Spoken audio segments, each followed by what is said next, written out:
ውድ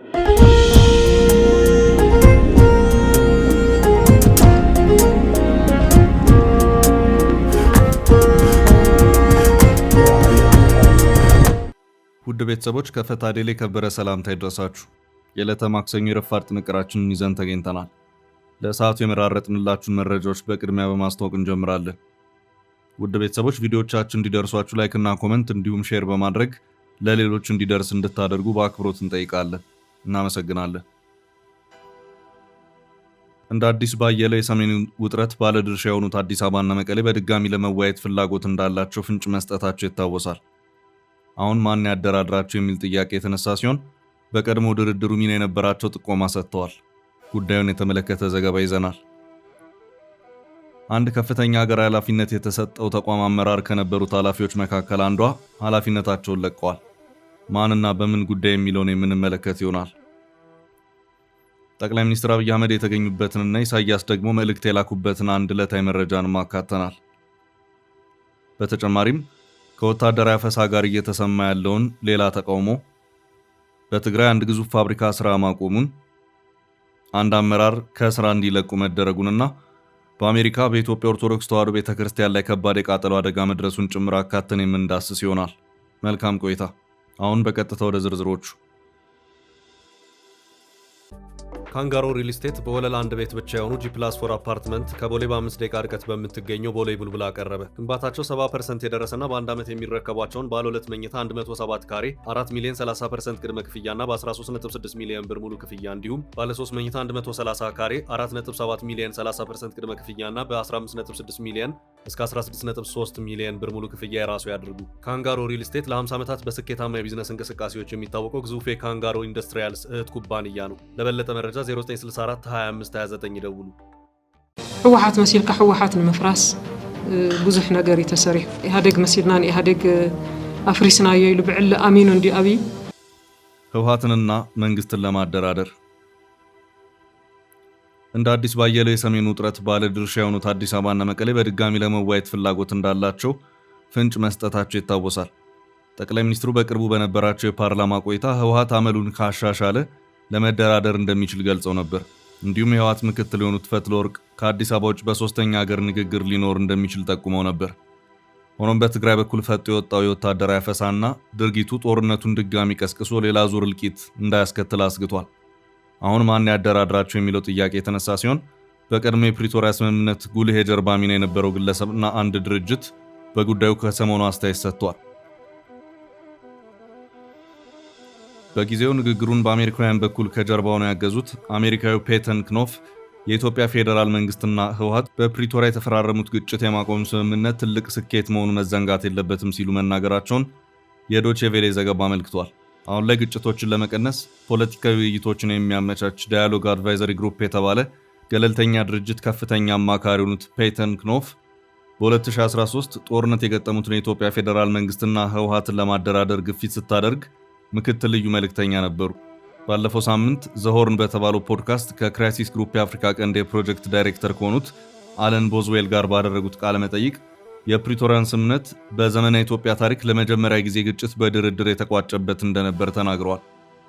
በአሸማጋይነት ላቅ ያለ ሚና ከተጫወተች ዩናይትድ ስቴትስ ወይም ከአፍሪካ ህብረት በላይ ወታደራዊ መፍትሄ ማምጣት እንደማይቻል በመገንዘብ ግጭቱን ለማርገብና ቢያንስ ለጊዜውም ቢሆን ጦርነቱን ለማቆም መግባባት ላይ ለመድረስ ድፍረቱን ላሳዩት የፌዴራል መንግስትና ህወሓት ዋጋ ሰጥተዋል። ጦርነቱን ለማቆም የተደረጉ ጥረቶች የተጀመሩት ክኖፍ እንዳሉት በአሜሪካ አመቻችነት ከትግራይና የጠቅላይ ሚኒስትር አብይ ተወካዮች ጋር በተደረጉ ሚስጥራዊ ውይይቶች እንደነበር አስታውሰዋል። የኢትዮጵያ መንግስትና ህወሓት በገጠሙት ጦርነት አሸናፊ እንደማይኖር አሳምኖ ሁለቱን ኃይሎች ወደ ድርድር ለመግፋት ከፍተኛ ቁርጠኝነትና ትጋት የተሞላበት ዲፕሎማሲ ጥረት እንዳስፈለገ ገልጸዋል። በወቅቱ ጦርነቱን ለማቆም አስቸጋሪ፣ የተፋላሚዎቹም አቋም ግትር ቢመስልም የቀረበላቸው አማራጭ ግን ድርድር ብቻ ነበር ብለዋል። ሆኖም አሁን በአሜሪካና በአፍሪካ ህብረት ሸማጋይነት የተሳካው የተኩስ አቁም ከ3 ዓመት በኋላ ወደ ነበረበት ተመልሷል ብለዋል። ሌላው አስተያየት ሰጪ ክራይሲስ ግሩፕ የአፍሪካ ቀንድ ምክትል ኃላፊ ማግነስ ቴይለር በአሁኑ ወቅት የኢትዮጵያ ፌዴራል መንግስትና ህወሓትን ወደ ድርድር መምራት እጅግ አስቸጋሪ እንደሆነ ገልጸዋል። ዋናው ፈተና ሁለቱም ወገኖች እጅግ የተራራቀ አቋም ላይ ናቸው። በተለይ በፖለቲካ አቋማቸው ባለፈው 1 ወይም 2 ዓመት ገደማ እጅግ እየተራራቁ ሄደዋል ሲሉ ገልጸዋል። የፌዴራል መንግስትና የትግራይ ክልላዊ መንግስት በሚቆጣጠሯቸው መገናኛ ብዙሃን የሚሰሩ ዘገባዎች አንዳቸው በሌላው ላይ የሚያቀርቧቸው ክሶች ልዩነቶቻቸው ጥልቅ መሆናቸውን የሚያሳዩ ስለመሆናቸው አንስተዋል። ከፍተኛ እልቂት ያስከተለ ብርቱ ውድመት ያደረሰ ጦርነት ያደረጉት ፌዴራል መንግስትና ህወሓት ተመልሰው ወደ ውዝግብ ሲገቡ የአፍሪካ ህብረት ኦሉሴጉን ኦባሳንጆን ዳግም ወደ አደራዳሪነታቸው እንዲመለሱ ማድረጉን ጠቅሰዋል። ግጭት የማቆም ስምምነት ሲፈረም ዋነኛ አደራዳሪ የነበሩት የቀድሞ የናይጄሪያ ፕሬዝዳንት ወደ መቀለ አቅንተው ውጥረቱ የበለጠ እንዳይባባስ ለማርገብ የሚቻልበትን መንገድ በተመለከተ ከትግራይ ክልል ፕሬዝዳንት ደብረጽዮን ገብረ ሚካኤል ጋር ተነጋግረው ነበር። የ89 ዓመቱ ኦባሳንጆ ወደ ትግራይ ተጓዙት በሰኔ መጀመሪያ ቢሆንም ከዚያ ወዲህ ድምጻቸው አልተሰማም። በክራይሲስ ግሩፕ የአፍሪካ ቀንድ ክፍል ምክትል ኃላፊ የሆኑት ማግነስ ቴረል ሁለቱን ወገኖች ወደ ድርድር የመመለስ ግፊት ጅማሩ እንዳለ ሲናገሩ ለዚህ እንደ ተጨባጭ እርምጃ የሚጠቅሱት የኦባሳንጆን የመቀለ ጉዞ ነው።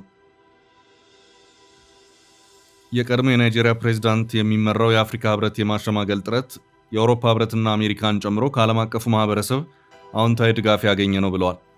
በኢትዮጵያ የሚገኘው የአውሮፓ ህብረት ልዑክ በበኩሉ በኦሉሴጉን ኦባሳንጆ የሚመራውን የሰላም ጥረት ሙሉ በሙሉ እንደሚደግፍ ሲያስታውቅ፣ በአዲስ አበባ የሚገኘው የአሜሪካ ኤምባሲ የፖለቲካና የማህበረሰብ መሪዎች ፖለቲካዊ ውይይት ማድረግ እንደሚኖርባቸው አሳስቦ ነበር። እንዲሁም ዋሽንግተን በክልሉ አክራሪ ናቸው ባለቻቸው ሰዎች ላይ ጉዞ ማዕቀብ መጣሏ ይታወሳል። አሁን ላይ ታዲያ ማን ድጋሚ ያደራድራል ለሚለው ጥያቄ ባለሙያዎቹ ጣታቸውን ወደ አሜሪካ ይጠቁማሉ።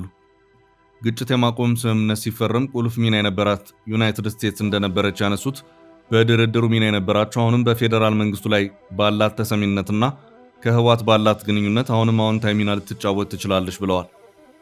ይሁንና ፌዴራል መንግስቱና ህወሓት ወደ ድርድር እንዲመለሱ ለማስገደድ አሜሪካ ያሏትን መሳሪያዎች ትጠቀማለች የሚለው ገና የሚታይ ጉዳይ ስለመሆኑ አስተያየት ሰጪዎቹ ገልጸዋል። ህወሓት ከዋሽንግተን የወጣውን የጉዞ ማዕቀብ በተመለከተ በሰጠው መልስ ለአንድ ወገን ያደላ ሲል መተቸቱ ይታወሳል።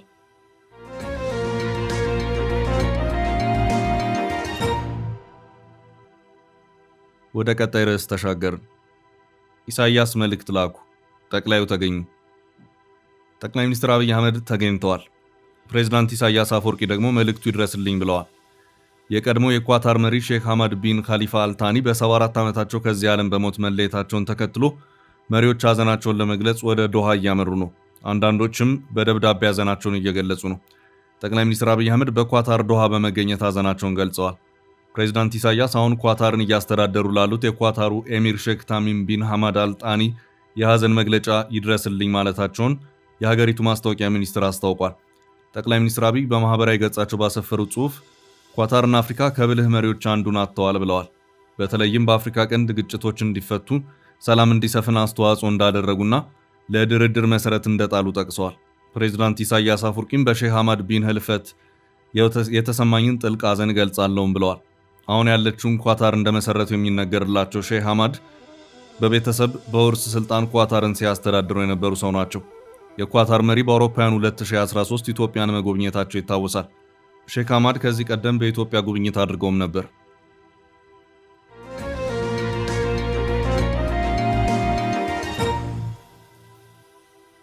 በቀጣይ ርዕስ ኃላፊዋ ስልጣን ለቀቁ። ለኢትዮጵያ ሀገራዊ ምክክር ኮሚሽን ከተሾሙት 11 ኮሚሽነሮች መካከል አንደኛዋ ኮሚሽነር ኃላፊነታቸውን የለቀቁ መሆኑ ታወቀ። እንደ ዋዜማ መረጃ ከሆነ ኃላፊነታቸውን በገዛ ፈቃዳቸው የለቀቁት ኮሚሽነር ብሌን ገብረመድህን ይባላሉ። ከ11 ኮሚሽነሮች መካከል አንዷ ነበሩ። እንደ ዘገባው ከሆነ ብሌን ኃላፊነታቸውን የለቀቁት በግል ጉዳይ ምክንያት በሚል ባቀረቡት የሥራ መልቀቂያ ጥያቄ መሰረት ነው። ምንጮች አድርሰውኛል ባለው መረጃም በኮሚሽኑ በተሰጣቸው ኃላፊነት ምክንያት ረጅም ጊዜ ወስዶብኛል ያሉትን የዶክትሬት ዲግሪ ትምህርት ለማጠናቀቅ ጊዜ እንደሚያስፈልጋቸው መጥቀሳቸውን እንደጠቆሙም ዘገባው አክሏል። ኮሚሽኑ የሀገራዊ ምክክር ጉባኤ የሚጀምርበትን ቀንና አጀንዳዎችን በሀገር ውስጥ መገናኛ ብዙሃን በቀጥታ ስርጭት ይፋ ባደረገባቸው መርሃ ግብሮች ላይ ሌሎች ኮሚሽነሮች ሲገኙ ብሌን ያልተገኙ መሆኑ ታውቋል። ከዚህም በተጨማሪ ብሌን ኮሚሽኑ የሀገራዊ ምክክር ጉባኤውን መቃረብ ተከትሎ ከተለያዩ ባለድርሻ አካላት ጋር ባካሄዳቸው ውይይቶችና ሌሎች ቅድመ ዝግጅቶች ላይም አለመሳተፋቸው ታውቋል። ዋዜማ ብሌን ከኃላፊነት የለቀቁበትን ምክንያት ከራሳቸው አንደበት ለመስማት ጥረቶችን አድርጌ ነበር፣ አልተሳካልኝም ብለዋል።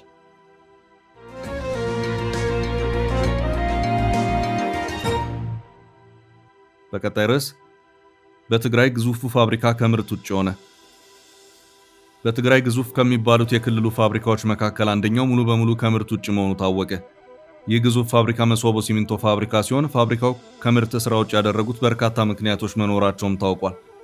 ዋዜማ ከምንጮች የደረሰኝ ባለው መረጃ መሰረትም ፋብሪካው ስራ ያቆመው በመለዋወጫ ዕቃና በምርት ግብዓት ኬሚካሎች እጥረት ጋር በተያያዘ ነው። እንደ መረጃው ከሆነ ድርጅቱ የምርት ስራውን ካቆመ አንድ ድፍን ወር ተቆጥሯል። ፋብሪካው ስራ ሲያቆምና ከምርት ውጭም ሲሆን ይህ የመጀመሪያው አይደለም። ከዚህ ቀደም በ2 ዓመታቱ ጦርነት ወቅት ምርት አቁሞ ነበር። የፕሪቶሪያን ስምምነት ተከትሎ ሰላም ሲወርድ በድጋሚ ወደ ስራ ገብቶም ነበር። ይሁንና በአመራሮቹ መካከል በተፈጠረው አለመግባባትም በድጋሚ ምርት ስራውን ለማቋረጥ ተገደደ። በጊዜው ስራው ያቆመው ከቦርድ አባላት ሐሳይም ጋር በተፈጠረ አለመግባባትና በጥሬ ዕቃ አቅርቦት መቋረጥ ምክንያት ነበር። ስራ የቆመውም ጥሬ ዕቃው ከሚወጣበት አካባቢ ያሉ አመራሮች ጥሬ ዕቃው ከኛ እየተወሰደ ተጠቃሚ እየሆንን አይደለም፣ እንዲሁም እኛን የሚወክል ቦርድ ውስጥ አልተካተተም በሚል ምክንያት ነበር። ያም ሆኖ ዳግም ስራ ጀምሮ በተወሰነ ደረጃ ሲንቀሳቀስ ቢቆይም አሁን ደግሞ በድጋሚ ከስራ ውጭ ሆኗል ተብሏል። ፋብሪካው ከበላይ አመራሮቹ ከከፍተኛ የማሽን ቴክኒሽያኖችና ኦፕሬተሮች ውጪ በሺዎች የሚቆጠሩ ሰራተኞቹ የግዳጅ ፍቃድ እንዲያወጡ ማድረጉን ዋዜማ መረጃው ደርሶኛል ብሏል። በመካከለኛው ምስራቅ በተቀሰቀሰው ጦርነት ምክንያት ወደ ሀገር ውስጥ መግባት የነበረባቸው መለዋወጫዎችና ኬሚካሎች ሳይገቡ መዘግየታቸው ለፋብሪካው ስራ ማቆም አንድ ምክንያት መሆኑን ምንጮች መረጃውን አድርሰውኛል ያለው ዘገባው፣ በተጨማሪም ህወሓት ከፌዴራል መንግስቱ ጋር በድጋሚ የገባበት ውጥረት ፋብሪካው መለዋወጫዎችንና ኬሚካሎችን በቶሎ እንዳያገኝ ሌላ እንቅፋት እንደሆነም ተመላክቷል።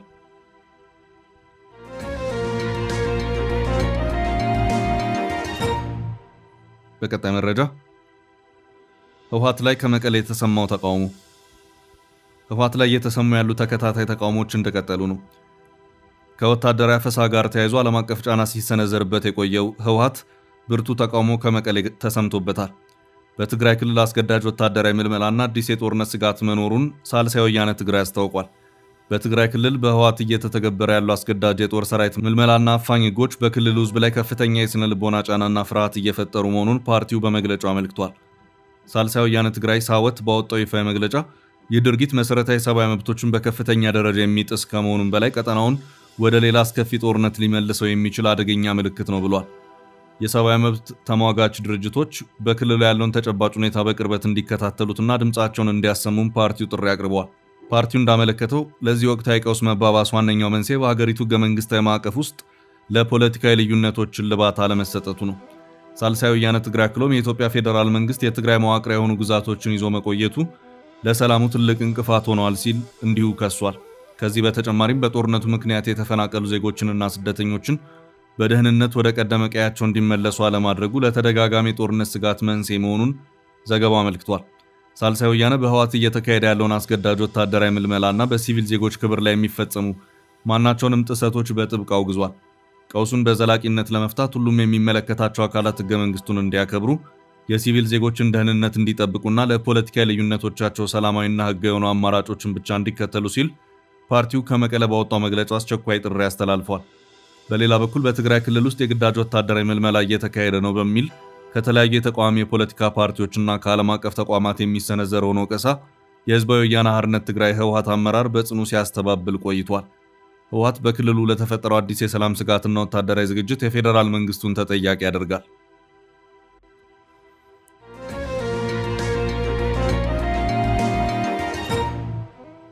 ወደ ቀጣይ ርዕሳችን ስንወስዳችሁ የታሰሩት አመራር ከእስር ተፈቱ። በትግራይ ዳግም ከሀገረሽ ውጥረት ጋር ተያይዞ ከፌዴራል መንግስቱ ጋር ግንኙነት አላቸው በሚል የታሰሩት አመራር ከእስር ተፈተዋል። በትግራይ ክልል የአዲግራት ዩኒቨርሲቲ የሕክምናና ጤና ሳይንስ ኮሌጅ ዲን የሆኑት ዶክተር የማነ ገብረ ማርያም ለ9 ቀናት ያህል በእስር ላይ ቆይተው በትናንትናው ዕለት በ50 ሺህ ብር ዋስትና ከእስር መፈታታቸው ተገልጿል። ወጋሃታ ፋክትስ የተባለው የዲጂታል ሚዲያ ባወጣው መረጃ መሰረት የክልሉ አቃቤ ሕግ ዶክተር የማነ በቅርቡ በትግራይ ክልል የወጣውን አዲስ አዋጅ ተላልፈዋል በሚል ከሷቸዋል።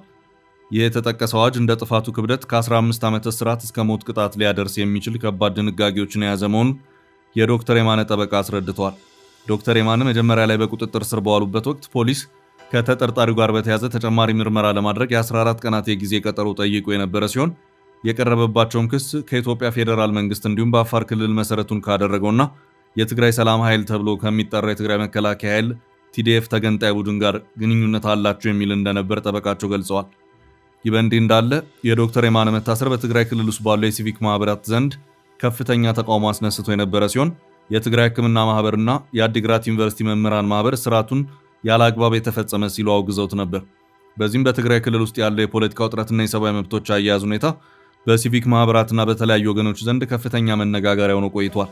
ማህበራቱ እንዲህ አይነት እርምጃዎች የነጻነት ምህዳሩን እንደሚያጠቡት ቢገልጹም የክልሉ የህግ አስከባሪ አካላት በበኩላቸው ማናቸውንም የህግ ጥሰቶች መመርመር የሰላምና የደህንነት አካል መሆኑን በተዘዋዋሪ ያመለክታሉ። በአሁኑ ወቅት ዶክተር የማነ በዋስ ወጥተው ጉዳያቸውን በውጭ ለመከታተል ቢችሉም የተመሰረተባቸው ክስ ሂደት ምን አይነት መልክ እንደሚይዝ ወደፊት የሚታይ ይሆናል።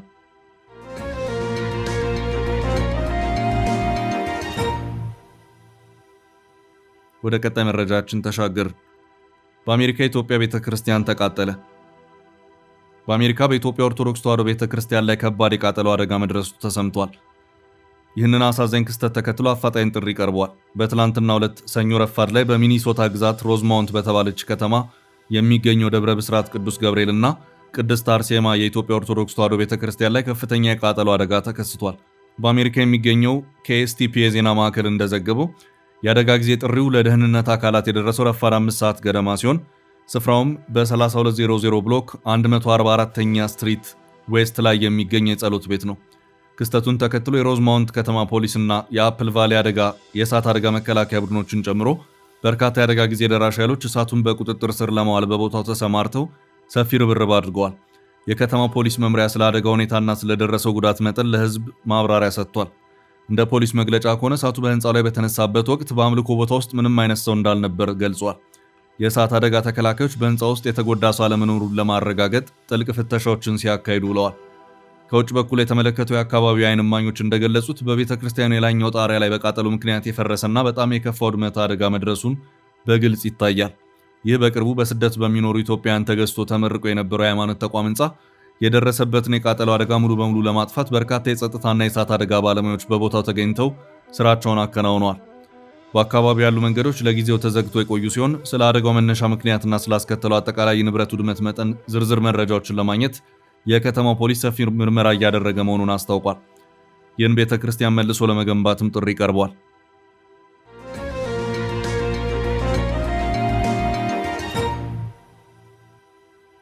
ወደ ቀጣዩ መረጃችን አለፈ። ትራምፕ በሆርሙዝ አዲስ እገዳ ጣሉ። ሁሉም መርከቦች 20 በመቶ ታሪፍ ይከፍላሉ። አሜሪካ ለሶስተኛ ምሽት በኢራን በርካታ ኢላማዎችን የመታ ድብደባ ፈጽማለች።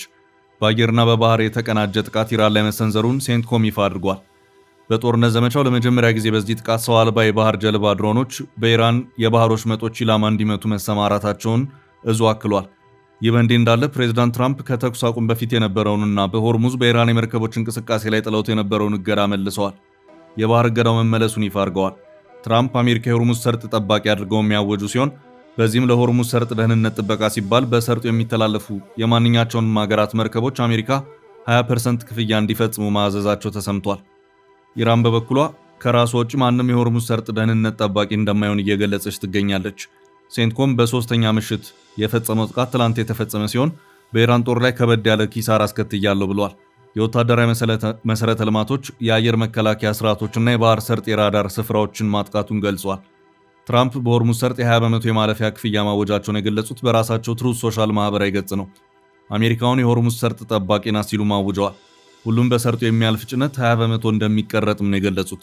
ታሪፉ የአሜሪካ ጦር ሰርጡን ለመቆጣጠርና ለመጠበቅ የሚያወጣውን ወጪ ለመሸፈኛ የሚከፈል ነው ሲሉ ትራምፕ ገልጸዋል። ይህንን ተከትሎ በዓለም የነዳጅ ዋጋ በድጋሚ የጨመረ ሲሆን የብሬንት ድፍድፍ ነዳጅ በአንድ ቀን ብቻ 9.6 በመቶ ዋጋው ጨምሯል። አሁን በበርሜል ድፍድፍ ነዳጅ የሚሸጥበት የዓለም ገበያ ዋጋ $83.30 ሆኗል። ይህ ውሳኔ በዓለም አቀፍ የባህር ትራንስፖርት ሕግ ወይም ኢንተርናሽናል ማሪታይም ሎ እና በተባበሩት መንግስታት ዓለም አቀፍ የባህር ድርጅት IMO መርሆች ላይ ከፍተኛ ተቃውሞ እያስነሳ ይገኛል። ውድ ቤተሰቦቻችን ለዛሬ ያዝንላችሁን ርዕሰ ጉዳዮች እዚህ ላይ ቋጨን።